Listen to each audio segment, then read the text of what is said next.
What if the greatest tennis player who ever lived just pointed at 20-year-old and said she's the one who will replace him?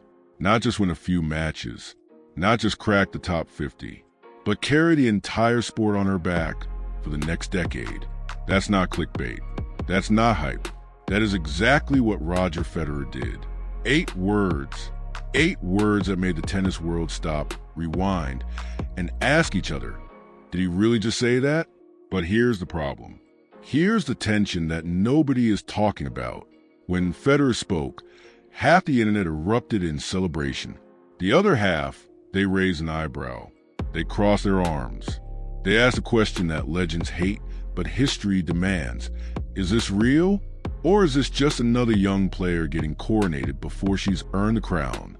Because the gap between promising and legend is a graveyard. It's filled with players who had the hype but couldn't handle the weight. Players who were called the future, until the future passed them by. So when Federer looked at Alexandra Eala from the Philippines, a country that has never produced a Grand Slam champion, and said, she is the future world tennis, he didn't just give her a compliment. He gave her a target on her back. The question is, will she survive it? Or will she become another name on the list of players who burn too bright, too fast? To answer that, you have to go back, way back, before Miami, before the rankings, before anyone outside a small tennis academy in Spain even knew her name. You have to understand where Alexandra Eala came from, and more importantly, what she was told she could never become. The Philippines, 2009.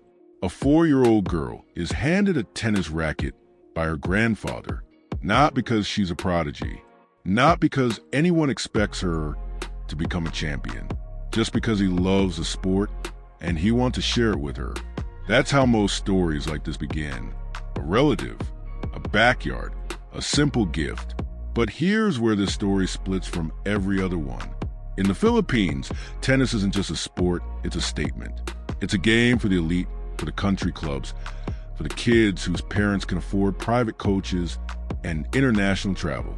If you're born in Manila without connections, without money, without access, the dream of Wimbledon isn't just distant, it's invisible. And yet, Alexandra Eala's family didn't just have connections. They had something deeper. Her mother, Riza, was a former national swimmer, someone who understood what it takes to compete at the highest level. Her grandfather, Bobby, wasn't just handing her a racket. He was handing her a belief system. Every day after school, they'd go to the court. Every weekend, they'd drill the same strokes. Every time she got tired, frustrated, wanted to quit, he'd say the same thing. You don't know what you can become yet. Keep going. That phrase would echo in her head for years. But here's the part they don't put in the highlight reels. The part that almost broke her before she ever left home. At 13 years old, Alexandra faced a choice that would define her entire life. Stay in the Philippines, where the competition was limited, the resources were scarce, and the ceiling was low, or leave everything behind.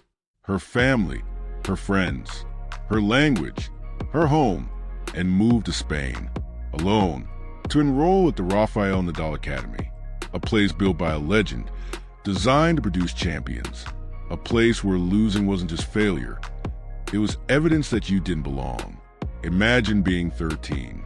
Imagine walking onto a court surrounded by kids who have been training for this their entire lives. Kids from tennis countries. Kids whose accents you don't understand, whose culture feels alien, whose expectations are brutal. And imagine being told, quietly by the doubts in your own head, you're from the Philippines. Nobody from the Philippines has ever done this. What makes you think you will? That voice almost won, but then something happened. Something that changed everything. The Rafael Nadal Academy isn't just a tennis school. It's a pressure cooker. Every day, you wake up knowing that the man whose name is on the building, one of the greatest competitors in sports history, built this place to find the next generation of warriors. And in 2018, a 13-year-old girl from Quezon City walked through those gates. The first few months were brutal, not just physically, though the training was relentless, but mentally, emotionally, The kind of lonely that makes you question why you ever left. Alexandra would call home in tears. Not because she was injured, not because she was losing, but because she felt invisible. She felt like she didn't belong. She felt like the gap between her and the European players, who had been playing on clay since they could walk, was too wide to ever close. Her mother, Riza, listened, and then she said something that would become the foundation of everything. You don't have to be the best today. You just have to be better than yesterday. Stay. Give it one more year. If it doesn't work, you come home. No shame. One more year. That's all she asked for. And Alexandra stayed. She started waking up earlier than everyone else. She started staying later. She studied the Spanish players, the way they moved, the way they constructed points, the way they never panicked. She absorbed the academy's philosophy, that talent is common but discipline is rare, that champions aren't the ones who win every match. They're the ones who lose and then come back the next day and work harder. By 2022, that work started paying off. The U.S. Open Juniors, the biggest stage for young players in the world. And Alexandra Eala, still a teenager, still representing a country that had never won a junior Grand Slam, walked onto the court and did something that made people cry back home. She won. The first Filipino in history to win a junior Grand Slam title. The phones in Manila exploded. News anchors choked up on live television. Kids who had never seen a Filipino tennis player on a world stage suddenly had a name to look up to. But here's the part that most people miss. Here's the part that separates the junior champions from the real ones. The next day, after the trophy ceremony, after the interviews, after the congratulations, Alexandra went back to the academy, and she practiced because she knew something that the world didn't yet understand. A junior title is just a promise. The real story hadn't even started, and the real story was about to get painful. The jump from juniors to pros is not a ladder. It's a cliff. Every year, dozens of junior champions graduate to the professional tour. Every year, most of them disappear because the women's game at the highest level is merciless. The players are stronger, faster, smarter. The margins are razor thin. And the difference between winning and losing isn't just skill, it's experience. It's knowing how to handle the pressure when the stadium is full, when the prize money is life-changing, when every point feels like it matters more than air. Alexandra Eala learned this the hard way. Her first professional years were a grind, ranking in the 200s, qualifying losses, early exits in tournaments that don't even have live streams. The kind of losses that make you wonder if you're good enough to even be there. She'd fly to small cities, play in front of empty stands, lose to players nobody has ever heard of, and then fly home, alone, and then do it again the next week. There were moments, real moments, when she thought about quitting, not because she didn't love tennis, but because the gap between where she was and where she wanted to be felt like an ocean, and she was swimming against a current that never stopped. But here's what kept her going. Here's what the rankings don't capture. The academy had installed something in her, something deeper than forehands and backhands, something that Nadal himself built his entire career on, the refusal to accept defeat as permanent. Every time she lost, she asked herself one question: what did I learn? Every time she got frustrated, she reminded herself of her grandfather's words: you don't know what you could become yet. And slowly, invisibly, the work started to compound. By early 2024, her ranking had climbed to 143, still nowhere near the top, still not even the conversation for Grand Slam main draws, but close enough to feel it, close enough to taste it. And then came March 2025, the Miami Open, a tournament that would change everything, a tournament that would make Roger Federer pick up his phone, a tournament that would turn a 19-year-old from the Philippines into a global phenomenon overnight. But here's the thing about Miami that nobody predicted. She wasn't supposed to be there. Not really. She was a wild card, an invitation, a courtesy to the Filipino fans who would buy tickets and fill the stands.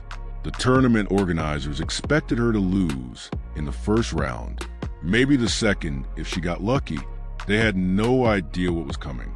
March 2025, Miami, Florida, one of the biggest hardcourt events in the world. The draw is stacked. IGA Swiatek, Coco Gauff, Madison Keys, Elena Rybakina, the names that dominate women's tennis. The players who have won Grand Slams, who have been number one, who have lifted trophies on the biggest stages. And then there's Alexandra Eala, ranked 140th in the world, a wild card entry, a player that most casual fans have never heard of. The first round, she wins. Quietly, respectably, nobody panics. The second round, Jelena Ostapenko, a former French Open champion, a player with a Grand Slam title, with the kind of power game that destroys inexperienced opponents. And Eala beats her. Now, people start paying attention. The third round, Madison Keys, the reigning Australian Open champion, one of the hardest hitters on tour, a player who, on a good day, can blow anyone off the court. And Eala beats her too. Straight sets. The stadium starts buzzing. Filipino flags appear in the crowd. People who had never heard of Quezon City are now Googling on their phones. But the real test is still coming. The quarterfinals, IGA Swiatek, world number 2, 5-time Grand Slam champion, the most dominant force in women's tennis since Serena Williams, a player who has made a career out of destroying opponents who dare to believe they can compete with her. The tennis world expected a lesson, a reality check, a reminder that Cinderella stories don't last in professional sports. What they got instead was a masterclass. Eala didn't just compete with Swiatek. She outplayed her. She outthought her. She outlasted her. And when the final point landed, when the scoreboard showed Alexandra Eala's name next to victory, the stadium erupted in a way that Miami had never seen. A 19-year-old from the Philippines had just beaten the number 2 player in the world. Back-to-back top 10 wins. A run that had never been done by any Filipino player in WTA history. The cameras found her face. She wasn't screaming. She wasn't crying. She just looked up at the sky, nodded once, and smiled, because somewhere in that moment, she knew her grandfather was watching, her family was watching, and an entire nation of over 100 million people was watching. And they were all thinking the same thing. Is this real? But here's the part that makes this story different. Here's the part that made Federer reach for his phone. It wasn't just that she won. It was how she won. The composure, the intelligence, the grace under pressure, the way she never panicked, never got tight, never let the moment swallow her. Federer saw that, and he recognized it because he had lived it. 8 words. That's all it took. Roger Federer, retired since 2022, watching from the shadows, saw what Alexandra Eala did in Miami. And instead of staying quiet, instead of waiting to see if she could do it again, he spoke. She is the future of world tennis. 8 words, and the internet melted. Within hours, the quote was everywhere. Twitter, Instagram, TikTok, news sites, tennis forums. People who had never watched a WTA match in their lives were suddenly arguing about a 19-year-old from the Philippines. But here's the thing about praise from a legend. It cuts both ways. On one side, you have validation. The greatest male player of all time, arguably the most graceful, the most respected, the most universally admired figure in tennis history, just anointed you. That's not nothing. That's a torch being passed. On the other side, you have expectation. You have scrutiny. You have every analyst, every former player, every fan watching your next match with a microscope, waiting to see if you're worthy of those words. And the backlash came fast. Some legends pushed back, privately, publicly, in interviews. Too soon. She hasn't won a Grand Slam. Federer's praise is meaningful, but it's not a guarantee. Others point to her record. The early exits in Grand Slams, the losses to lower-ranked players, the serve that still needs work, The consistency that still needs to be built over years, not months. The debate was fierce, and it was everywhere. But here's what the skeptics missed. Here's what they still don't fully understand. Federer didn't say she is the best player in the world right now. He said she is the future. He said he sees something in her that reminds him of what it takes to not just win, but to last, to dominate, to carry the sport forward when the legends are gone. And when you look at how Eala responded to pressure, you start to understand why Federer was right. At the 2025 Italian Open, a reporter asked Coco Gauff about Eala's rise. Gauff, who had been through the same kind of hype herself at 15, gave an answer that was generous and measured. She said Eala was handling it with remarkable composure, that the spotlight is hard, and she was doing it well. That kind of respect from a peer, a Grand Slam champion, a former #1, means something, and Eala kept proving it. Dubai, February 2026. Tournament organizers finally gave her the slot she deserved. Center court, prime time, the spot reserved for stars. And she delivered. Beat Jasmine Paolini, top 10 player, two-time Grand Slam finalist. Beat Siniakova. Reached the quarterfinals before falling to Gauff in a match that showed exactly where the gaps still are, but also showed something else, that she belongs. Her ranking jumped to number 32, the highest any Filipino player has ever been, the first to break into the top 40, the first to defeat multiple top 5 players, the first to reach a tour-level final in the Open era. The numbers were starting to catch up to the hype, but the question still lingered. The question that every young player faces when the spotlight gets too bright. Can she handle what's coming next? Because what's coming next is the part that breaks most of them. Let's talk about the losses. Because if you only watch the highlights, if you only read the headlines, you'll miss the real story. You'll miss the part that actually matters. Every great athlete has a chapter nobody wants to write. The chapter where they fail, where they fall short, where the world sees them bleed. For Alexandra Eala, that chapter is already being written. The 2026 Australian Open, her first main draw appearance at that Grand Slam, the moment every Filipino fan had circled on their calendar. First set, 6-0, dominant, perfect, exactly what everyone hoped for. And then it slipped. Alicia Parks, ranked 99th in the world, came back. 12 aces, relentless pace. Eala couldn't sustain the level she'd set in the first set, lost in 3. The headlines were brutal. Eala crashes out. First round heartbreak. Questions remain. And they were right, partially, because that match exposed something real. Something that Federer himself had to develop over years. The ability to close. The serve that can get you out of trouble when the momentum shifts, the free points at stop runs, the mental fortitude to hold a lead when the other player has nothing to lose. After the Dubai loss to Gauff, Eala said something that stopped me cold. There's still definitely a gap between me and Coco. Not an excuse, not a deflection, just honest self-assessment. In an era where every athlete is trained to say the right thing, to manage their image, to never show doubt, here was a 20-year-old admitting that the gap is real, that she sees it, that she knows what she has to do. That's not weakness.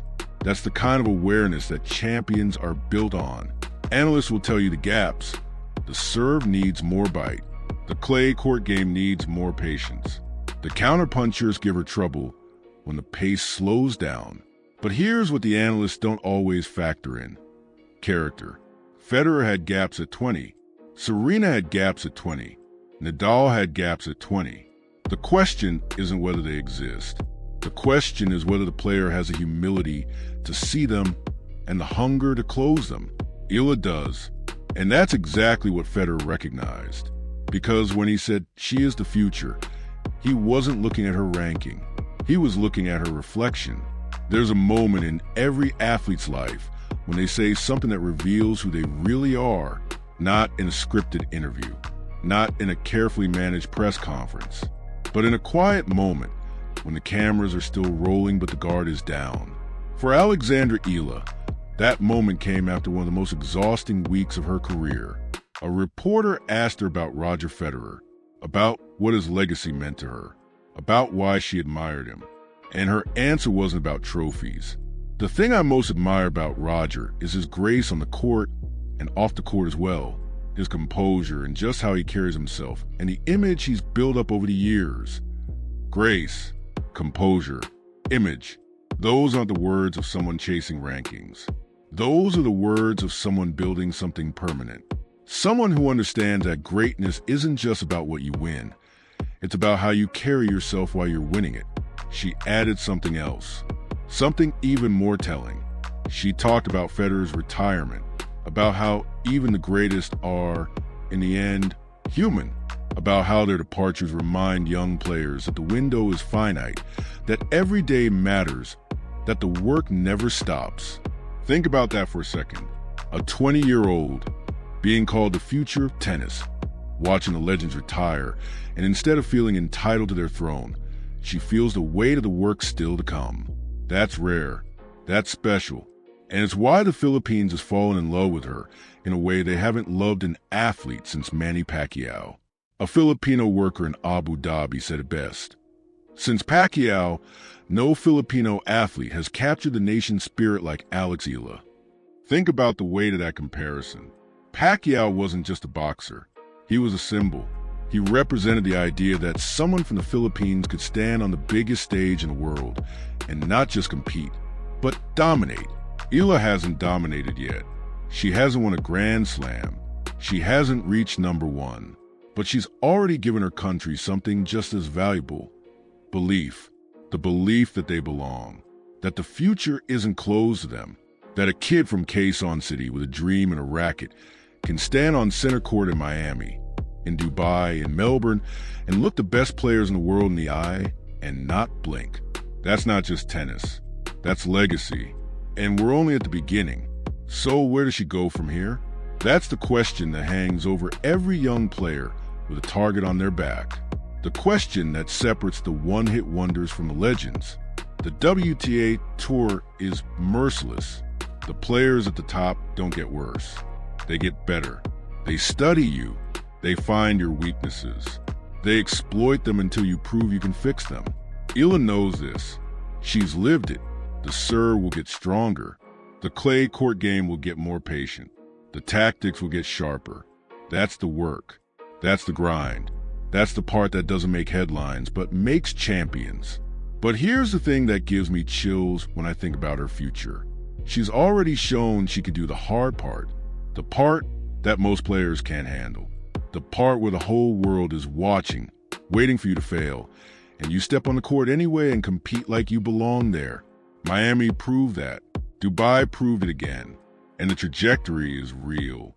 From 200-something in the rankings to top 40 in less than 2 years. From qualifying losses to beating Grand Slam champions. From an unknown name to player Federer himself pointed at and said, "That one, she's the one." The next step is the hardest. Grand Slams, deep runs, titles, consistency at the highest level against the best players in the world, week after week, year after year. That's where legends are made. That's where the hype either becomes history or fades into memory. And here's the question that will define her entire career. The question that every fan, every analyst, every skeptic is asking right now. Is she on track to become not just the best Filipino player in history, but one of the greatest women's players the sport has ever seen? Or is the hype outrunning the results? Federer gave his answer. 8 words, loud and clear. But the courts of 2026 and beyond will give the final verdict. And the next chapter is just beginning. One final scene. Imagine a quiet court in the Philippines. Maybe it's the same court where a 4-year-old girl first held a racket. Maybe it's a different one. But it doesn't matter. Because on that court, right now, there's another kid. Another young Filipino with a dream. Another child watching Alexandra Eala on their phone. Seeing her stand on center court in Dubai. Seeing her beat the best players in the world. Seeing her carry herself with grace and composure and fight. And that kid is thinking, If she can do it, maybe I can too. That's the part of Federer's words that nobody talks about. That's the part that matters more than rankings, more than titles, more than Grand Slams. When Roger Federer said, "She is the future of world tennis," he wasn't just talking about Alexandra Eala. He was talking about everyone she inspires. Everyone she makes believe that the impossible is possible. Everyone who looks at her and sees a reflection of their own potential. That's legacy. That's the thing that outlasts trophies. That's the thing that changes countries, changes cultures, changes lives. Alexandra Eala hasn't won a Grand Slam yet. She hasn't reached number one. She hasn't done any of the things that the skeptics say she needs to do to prove Federer right. But she's already done something harder. She's made an entire nation believe. And that's why Federer's words weren't just praise. They weren't just hype. They were a warning to the rest of the tennis world. Pay attention, because she's coming. And the future is hers to write. What do you think? Is Alexandra Eala on track to become one of the greatest women's players in history? Or is the hype too much too soon? Drop your answer in the comments.